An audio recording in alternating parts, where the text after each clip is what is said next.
the truth has to be said. The horse has bolted away from the stable. We know that those that supported card reader and they called for electronic votings are the ones against it today because it's not going to benefit them. But we know how they spoke to you, supported card reader and all of that.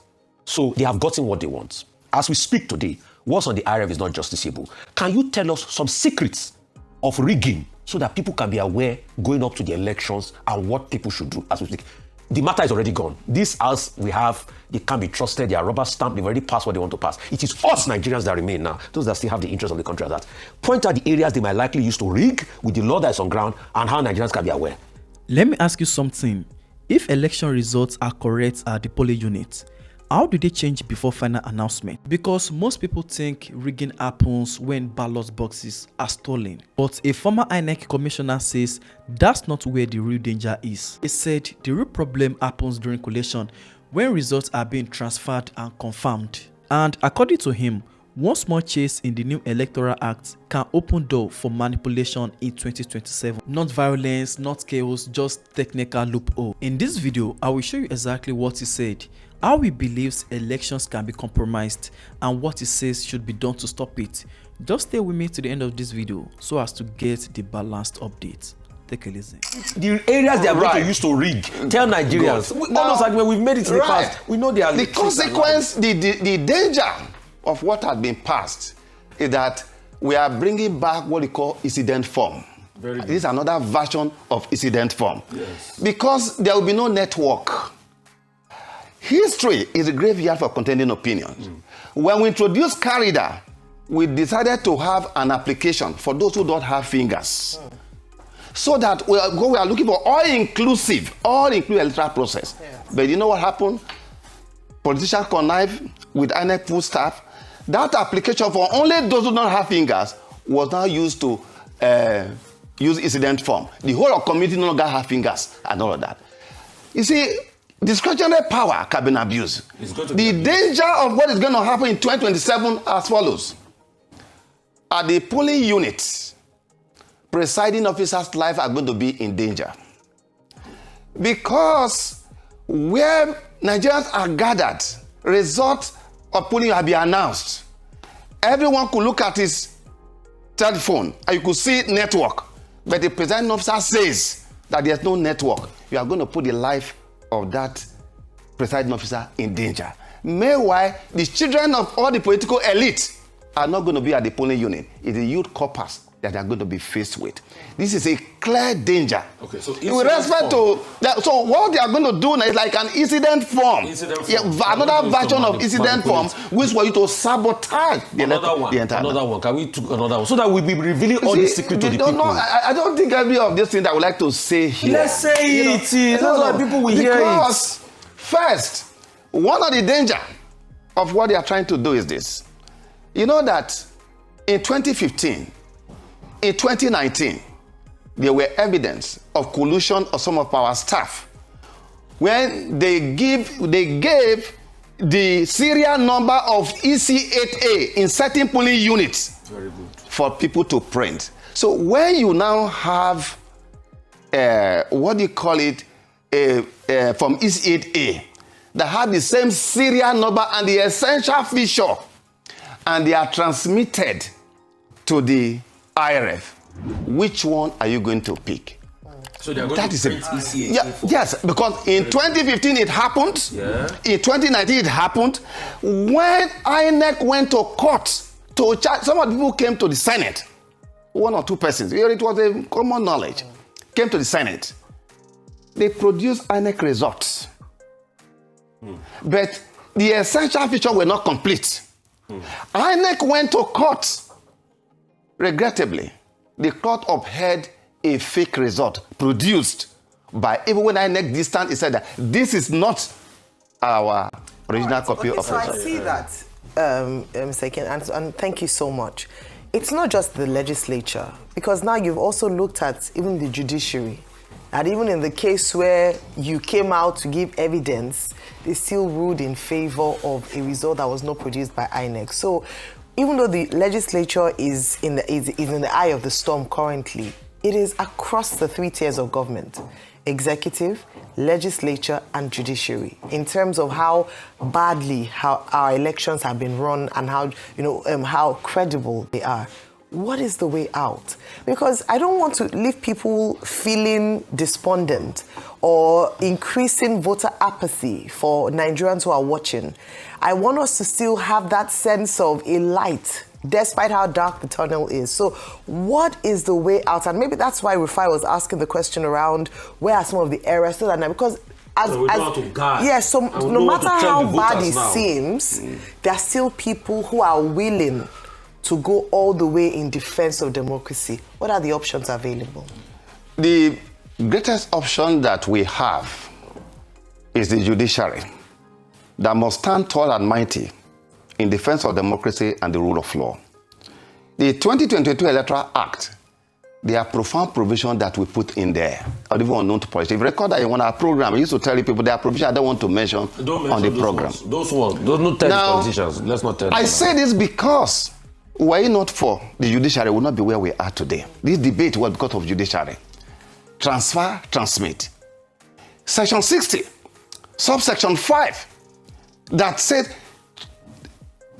it must be done in accordance to the mode prescribed by INEC. Paragraph 38 of the regulation and guideline actually prescribe that mode. Let me say this here. How do we go forward?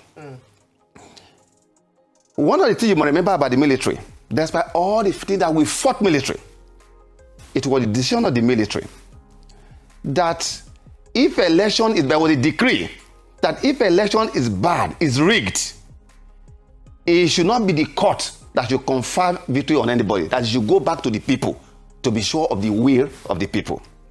But what we have found in our country, historically, the judiciary had never been on the side of the electorate in the Federal Republic of Nigeria.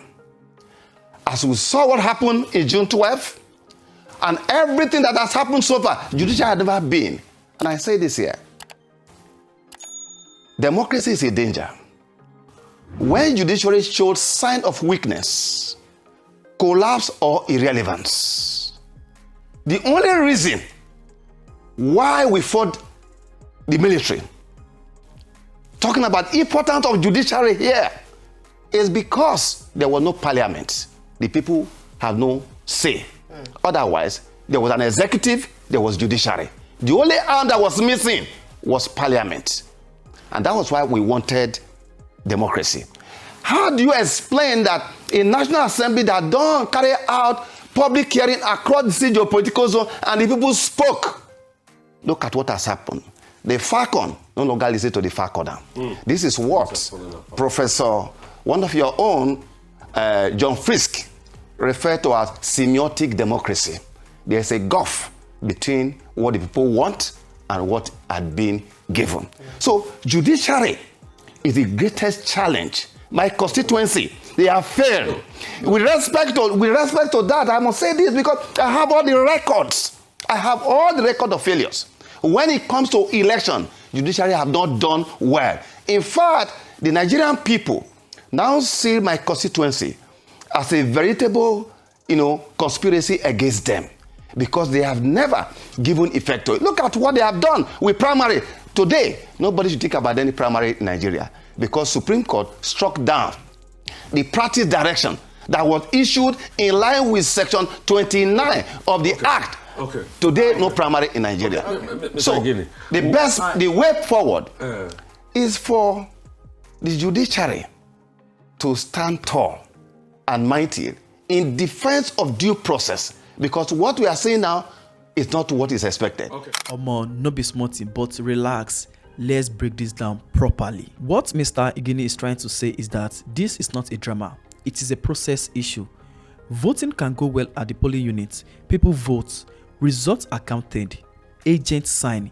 Everyone sees the numbers. The question is, what guarantees that the same numbers reach the final collation center? That's where electronic transmission comes in. If results are sent instantly to a center server, there's less room for alteration. But if transmission becomes optional or depends on network availability without clear proof, Then the system shifts from automatic to discretionary. And once a system depends too much on discretion, transparency becomes weaker. That's just it. And that's the structural concern is raising. We've talked about dangers. Now, as a patriot who still believes in this country, 2 suggestions. Some people have said you should write a book because you seem to know so much about our electoral process. But more importantly, what are your recommendations beyond what has happened with the Electoral Act Amendment Bill? What are your recommendations? You've talked about the role of the judiciary. How about the security agencies? How about the media? How about civil society generally? Without falling foul of the allegation of trying to incite people when you say there will be danger at polling units. That could discourage people. As a former chief electoral officer yourself, you should be encouraging people to come out. But what do you recommend? Dr. Abati, a stone sink coming should not blind the eye. And when I give my advice, the reason why I broke my silence before the decision taken was to offer the nation, particularly members of the National Assembly, the opportunity to know this.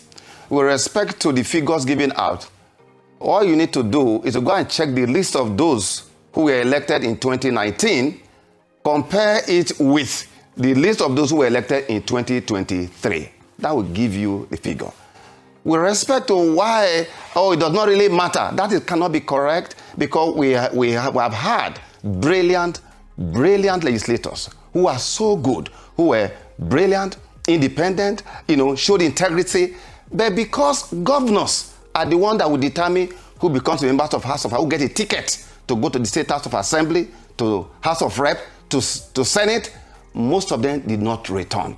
And where you don't return, the only fallback position would have been in a robust system that we have put in place to be able to secure you. That is why it is very important. Now, when you talk about scaremongering, it's not about scaremongering because, you see, it is the home of a coward that people usually gather to point at the tomb of yesterday's warrior. A young man that I recommended must be given a job from Osun State, who is now still working when I was the commission, demonstrated bravery when he was about to be killed. Certain safeguards were not there. When you say that, give an option to a presiding officer that if there is no network, there will be no network because the capacity to connive the state, to connive with mobile network operators, not to allow network to go on, is there. I don't want to mention a state. In 2007 and 2023, that state ensured that on governorship election, they jammed the entire system so that nobody could get in touch with what they were doing. What we are doing now, it is terrible because even though the fact that you transmit directly, there are other things that people like to do during election. So when you talk about remedy, I would have thought that the reform we're talking about, that's the reason I didn't want to participate. I was thinking that it would be about how to reform, ensure that the onus of proof of how well election is conducted should be on the election management body, as we demonstrated while we were in office, wherever I served. That was what I did. 2, I had thought that this disposition of election matter before people are sworn in will be what we'll be looking out for. We didn't see that at all. Where is the Electoral Offences Tribunal that for the past 20 years, it will not be there. So the issue about e-transmission is the resistance coming from the... I want to ask you, the question I've been asking everybody I can't answer. Will the result on the IRF be justiciable? The Supreme Court, by the decision of the last decision of the Supreme Court, it is very clear when the Supreme Court says that the IRF is just a viewing center and that it ought to have been in the Electoral Act. I disagree with that decision. It is contrary to the whole line of authorities, decision by the Supreme Court itself, because regulations and guidelines made by the Commission pursuant to Section 160, as well as Section 148 of the Act, they have the force of law. They are subsidiary legislation. As a matter of fact, INEC is the only regulator of election in the Federal Republic of Nigeria. And the first primary responsibility of every regulator, it is law-making, rule-making. And that is why the Central Bank of Nigeria don't go to the National Assembly every now and then in terms of what you need to do to regulate the banking sector. That is how it should be. That was why Jonathan, when he was in office and when we came on board, we looked at all the executive bodies set up under Section 153. And we pointed out to President Jonathan because the law as it was then was to the effect that all the bodies set up under Section 153 are subject to the direction and control of the president with respect to their powers to make regulations and procedure. It was Jonathan regime who now sent the first alteration in 2011 that ensured that with respect to the Independent National Electoral Commission, and you should go and read it, these powers to make rules, otherwise regulating procedure shall not be subject to the direction of the President of the Federal Republic of Nigeria. It was President Jonathan who put that in. The decision of INEC that transmit the results from the polling unit to the IREF, it can be encapsulated in 3 words: trusts, safety, and efficiency of the decision of the people. Because everything that we have developed is to ensure that who becomes what must be determined at the polling unit, not in the court of law. The court should not be determined who becomes a governor, a member of House of Assembly, a president of the Federal Republic of Nigeria. Let that be the decision of the people. That is the lesson. That is the lesson that we must take from United Kingdom, Britain, that even introduced Nigeria into election rigging for a period of almost 100 years. Elections are not just about who wins. They are about whether Nigerians believe the process is fair. If trust is broken, democracy becomes weak. So the big question is simple: should electronic transmission be mandatory without any exception? I really want to hear your thoughts on this. Abeg, feel free to share your own personal opinion in the comments. And if you enjoyed this update, do well to like, share this video with someone who needs to hear it, and make sure you follow Toxicity for more. And I'll see you in my next video. Thank you for watching. God bless.